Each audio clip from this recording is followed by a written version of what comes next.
कभी हिट की गारंटी और आज फ्लॉप की पहचान। आज की इस वीडियो में हम बात करने वाले हैं the queen, the legend, the one and only Ekta Kapoor के बारे में। टीवी स्क्रीन के ऊपर आपने एकता कपूर के शोज एक ना एक बार तो कभी देखे ही होंगे, क्योंकि इनके शोज के जो मेलोड्रामा है वो कभी ना कभी आपको अट्रैक्टिव जरूर लगा ही होगा। जी टीवी के ऊपर देख लो या स्टार प्लस के ऊपर देख लो, एकता का बोलबाला हर जगह है। क्योंकि सास भी कभी बहू थी, हम पांच, कुमकुम भाग्य, कुंडली भाग्य, कसौटी जिंदगी की और नागिन फ्रेंचाइज तो एकता कपूर की हर घर में फेमस होने वाली वो फ्रेंचाइज है जिसका एंड आज तक कभी हुआ ही नहीं है। और दोस्तों, उन्हीं लेगेसीज को मेंटेन करने के लिए एकता कपूर ने अपनी पॉपुलर फ्रेंचाइज के सीजन 2 को लाना शुरू कर दिया है। हाल ही में स्टार प्लस के ऊपर क्योंकि सास भी कभी बहू थी का सीजन 2 लेकर आया गया है, जो कि एक डेली सोप का ड्रामा तो है ही, बल्कि एक कंपटीशन का भी ड्रामा बन चुका है, जिसमें अनुपमा वर्सेस क्योंकि सास भी बहू थी का सीजन 2 का एक जो कंपटीशन है वो हमें देखने को मिल रहा है। ये कंपटीशन दोस्तों व्यूअर्स के बीच में नहीं है, ये कंपटीशन असली तो एकता कपूर और राजन शाही के बीच देखने को मिलता है। एनीवेज दोस्तों, इसके बारे में हम बात किसी और वीडियो में करेंगे, बट अब हम बात करते हैं एकता कपूर की एक और फ्रेंचाइज के बारे में, की है नागिन। जी हाँ दोस्तों, नागिन एक ऐसी फ्रेंचाइज है जो एकता कपूर ने 2014 में लॉन्च करी थी मौनी रॉय और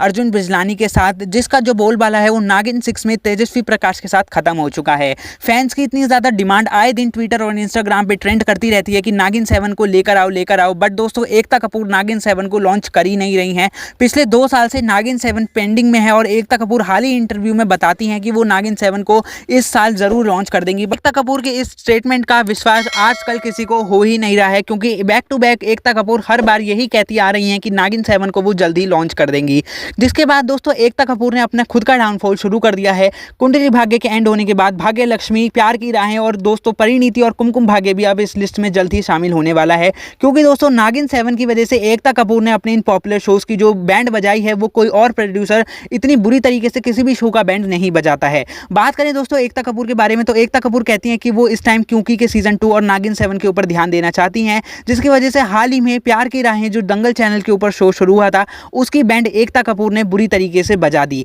ये शो को शुरू करने से पहले ही एकता कपूर ने इसके सभी एपिसोड्स को ALT बालाजी की ऐप के ऊपर लॉन्च कर दिया, जिसकी वजह से इसकी जो TRP है वो काफी ज्यादा कम आई और 90 एपिसोड्स के बाद ही अनफॉर्चुनेटली दंगल को इसे ऑफ एयर कर देना पड़ा। और दोस्तों इस डिसीजन के बाद एकता कपूर खुद एक्सेप्ट करती हैं कि वो थोड़ी सी पागल हैं, जैसा कि आप सुन सकते हैं। मैंने रियलाइज कर लिया कि मैं थोड़ी पागल हूँ। तो दोस्तों एकता कपूर का ये पागलपन अभी जाके यहाँ पे रुका नहीं है, क्योंकि दोस्तों हाल ही में जी टीवी के ऊपर एकता कपूर का popular show Kundali Bhagya of air हुआ है, जिसको बंद कराने में जो सबसे बड़ी वजह सामने निकल कर आई है वो खुद ही एकता कपूर है। जी हाँ दोस्तों, जब से ये शो शुरू हुआ था, जब से इस शो के अंदर ना ही हमें करण प्रीता की हैप्पी एंडिंग दिखाई गई और ना ही कभी विलन्स को इस शो के अंदर एक्सपोज करा गया। जी हाँ दोस्तों, सेम स्टोरी के साथ आखिर में कुंडली भाग्य को जी टीवी को बंद ही करना पड़ गया। हाल ही में जी टीवी ने एक और शो को बंद करा जो एकता कपूर का पॉपुलर शो था, जो है भाग्य लक्ष्मी। इस शो के अंदर भी हमें करण प्रीता के जैसे लक्ष्मी और ऋषि दिखाए जाते थे, जिनकी जो सेम स्टोरी थी वो ही थी। सेम लव स्टोरी हमें हर शो के अंदर एकता कपूर दिखाती आ रही हैं,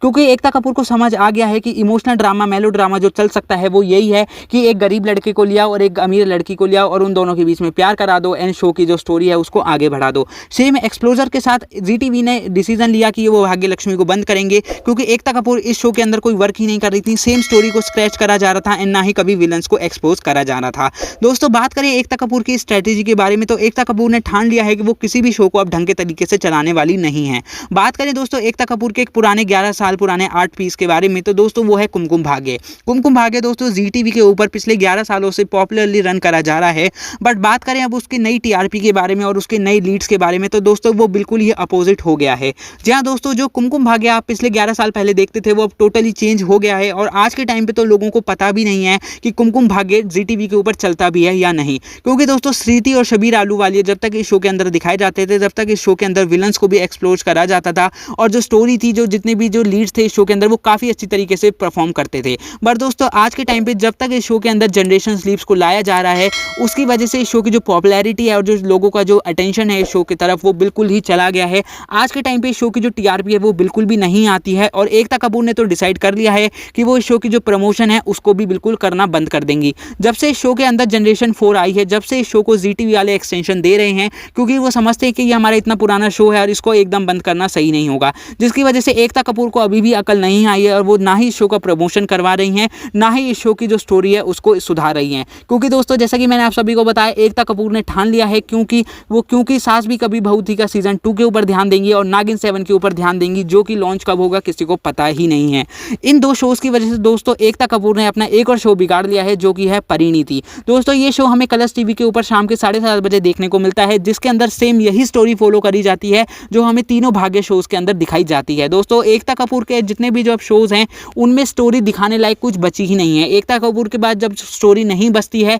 तो वो पुराने सीजन के सीजन 2 को लाकर अच्छे खासी लेगेसीज को अपने शोज़ को बिगाड़ देती हैं। अगेन अपने जो क्लोजर्स हैं उनको एक्सेप्ट कर लेती हैं कि हाँ उनके पास अब कोई स्टोरी बची ही नहीं है दिखाने को। पिछले दोस्तों 2 साल से एकता कपूर हर बार बिग बॉस के अंदर आती हैं और ये बताती हैं कि वो एक नई नागिन की तलाश में हैं, पर वो नागिन दोस्तों इतनी ज़्यादा तलाश हो रही है उस नागिन की, वो नागिन कभी किसी को मिल ही नहीं पा रही है। एकता कपूर उस नागिन की इतनी डिमांड कर रही हैं, इतनी तलाश कर रही हैं कि वो नागिन आज तक सामने आई नहीं है। और हालांकि आज तक फैंस भी अब एक्सेप्ट कर चुके हैं कि नागिन 7 का सीज़न पता नहीं हमें कभी देखने को मिलेगा, क्योंकि दोस्तों जितना क्रेज़ नागिन 7 का दोस्तों फैंस के लिए है उतना क्रेज़ आने वाले टाइम में नहीं रहेगा, क्योंकि एकता कपूर जितना स्ट्रेच कर रही है नागिन 7 को, उसकी वजह से उन्हीं के शोज़ में लॉस उन्हें को देखने को मिल सकता है। रीजंस की वजह से दोस्तों एकता कपूर का डाउनफॉल तो शुरू हो ही चुका है। अगर वो इन चीज़ों को, इन हरकतों को बंद नहीं करेंगी तो एक दिन ऐसा दूर नहीं होगा जिसमें एकता कपूर को टेलीविज़न इंडस्ट्री से बाहर ही निकाल दिया जाएगा। क्योंकि दोस्तों जितना ध्यान एकता कपूर अपने पुराने सीजन्स को वापस लाने में लगा रही हैं, उतना ध्यान अगर वो नई स्टोरीज़ को लिखने में या नए कॉन्सेप्ट को इंट्रोड्यूस कराने में लगाएंगी